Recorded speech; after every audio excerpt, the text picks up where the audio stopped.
Thiruvithamkoor Devaswom board പ്രസിഡന്റായി K ജയകുമാറിന് സാധ്യത. VS Anu ഉണ്ട് വിവരങ്ങളുമായി. അനു, അങ്ങനെ ഒരു സാധ്യത കൽപ്പിക്കുന്നത് എന്തൊക്കെ കാരണങ്ങൾ കൊണ്ടാണ്? മുഖ്യമന്ത്രി എത്തിയതിനു ശേഷമായിരിക്കും അന്തിമ തീരുമാനം എത്തുക. എന്താണ് വിവരങ്ങൾ? ശബരിമലയുമായി ബന്ധപ്പെട്ട് വലിയ വിവാദങ്ങൾ നിൽക്കുന്ന പശ്ചാത്തലത്തിൽ രാഷ്ട്രീയ നിയമനം വേണ്ട എന്ന ഒരു തീരുമാനത്തിലേക്ക് CPIMന്റെ സംസ്ഥാന സെക്രട്ടേറിയറ്റ് എത്തിയിരുന്നു. ഒരു പൊതുസമ്മതനായ ഒരാൾ, അപ്പോൾ കെ ജയകുമാർ എന്ന് പറയുമ്പോൾ ശബരിമലയുമായി ദീർഘകാലം പ്രവർത്തിച്ച വ്യക്തിയാണ്, സംസ്ഥാനത്തെ മുൻ ചീഫ് സെക്രട്ടറിയാണ്.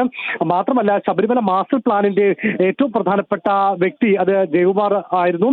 ജയകുമാറിന്റെ നേതൃത്വത്തിലാണ് ശബരിമല മാസ്റ്റർ പ്ലാൻ പദ്ധതി തയ്യാറാക്കുന്നതും അത് നടത്തിപ്പുമായി ബന്ധപ്പെട്ട എല്ലാ കാര്യങ്ങളും നോക്കുന്നത് ജയകുമാറാണ്. അങ്ങനെ ശബരിമലയുമായി ഏറ്റവും അടുത്ത് ബന്ധപ്പെട്ട് നിൽക്കുന്ന പൊതുസമ്മതനായ മറ്റ് ഒരുവിധ ആരോപണങ്ങളും നേരിടാത്ത ഒരു വ്യക്തി എന്ന നിലയിലാണ് ജയകുമാറിന്റെ പേരിലേക്ക് എത്തിയിരിക്കുന്നത്. മുഖ്യമന്ത്രിയുടെ പ്രത്യേക താല്പര്യവും ഇക്കാര്യത്തിൽ ഉണ്ട്.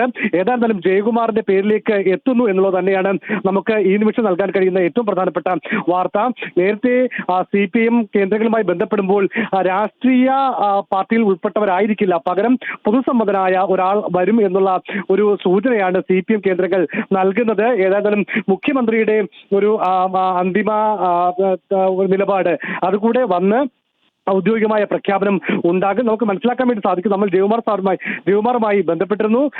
അദ്ദേഹത്തിന് നിലവിൽ അങ്ങനെ ഒരു വിവരം ലഭിച്ചിട്ടില്ല എന്നാണ് പറയുന്നത്. പക്ഷേ സ്വാഭാവികമായും അങ്ങനെ ഒരു തീരുമാനത്തിലേക്ക് എത്തി എന്നുള്ള സൂചനകൾ തന്നെയാണ് നമുക്ക് ലഭിക്കുന്നത്. ഈ രാഷ്ട്രീയ ആരോപണങ്ങളൊക്കെ അല്ലെങ്കിൽ ശബരിമലയുമായി ബന്ധപ്പെട്ട് ഇപ്പോൾ നിലനിൽക്കുന്ന പ്രശ്നങ്ങളൊക്കെ പരിഹരിക്കാൻ, മാത്രമല്ല 13-ാം തീയതിയാണ് നിലവിലെ ബോർഡിന്റെ കാലാവധി കഴിയുന്നത്. അതിൽ ഒരംഗം തുടരും, മറ്റ് 2 അംഗങ്ങളുടെ കാര്യത്തിലാണ് ഇപ്പോൾ വ്യക്തതക്കുറവുള്ളത്. ഇതിൽ CPIയുടെ നോമിനിയെ തീരുമാനിച്ചു കഴിഞ്ഞു. CPIMന്റെ നോമിനിയായി ഇപ്പോൾ ശബരിമലയുടെ മാസ്റ്റർ പ്ലാനിന്റെ പ്രധാനപ്പെട്ട ആളും മുൻ ചീഫ് സെക്രട്ടറിയുമായിട്ടുള്ള കെ ജയകുമാറിനെ തീരുമാനിക്കാൻ വേണ്ടി പോകുന്നു. കെ ജയകുമാറിന്റെ പേര് തന്നെയാണ് ഇപ്പോൾ ഒറ്റ പേരിലേക്ക് എത്തിയിരിക്കുന്നു എന്നുള്ളതാണ് മനസ്സിലാക്കാൻ സാധിക്കുന്നത്.